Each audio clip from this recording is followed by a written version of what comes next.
பாரு, வாழ்க்கையில எல்லாமே இழந்துட்டேன் அப்படின்னு சொல்லி நீ யோசிச்சுட்டு இருக்கியா? ஒண்ணே ஒண்ணு புரிஞ்சுக்கோ. மரம் தெரியுமா? மரம் அது நல்லா வளர்ந்த மரம். திடீர்னு ஒரு நாள் அந்த மரத்துல இலையுதிர் காலம் வரும்போது எல்லா இலையும் உதிர்ந்து போகும். உடனே அந்த மரம் மடிஞ்சு போகிறது இல்ல. இனி இந்த உலகத்துல வாழ முடியாது அப்படின்னு சொல்லி அந்த மரம் பட்டு போறது இல்ல.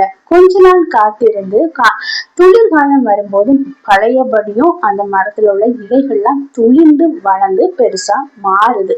அதே போலதான் உன் வாழ்க்கையில இப்போ நிறைய பிரச்சனைகள் இருக்கலாம், போராட்டம் இருக்கலாம். உன் மனசு கூட சொல்லலாம், என்கிட்ட எல்லாமே இழந்து போன சூழ்நிலையில நான் இருக்கிறேன் அப்படின்னு சொல்லி. அதெல்லாம் ஒரு செகண்ட் தாங்க. கண்டிப்பா நீங்க இழந்தது அனைத்தையும் பெற்றுக்கொள்வீங்க. தன்னம்பிக்கை மட்டும் விட்டுறாதீங்க. விடாமுயற்சியோட உங்களுக்கான நேரம் வரும் வரை காத்திருந்து முயற்சி பண்ணிட்டே இருங்க. நிச்சயமா ஒரு நாள் வெற்றி கிடைக்கும்.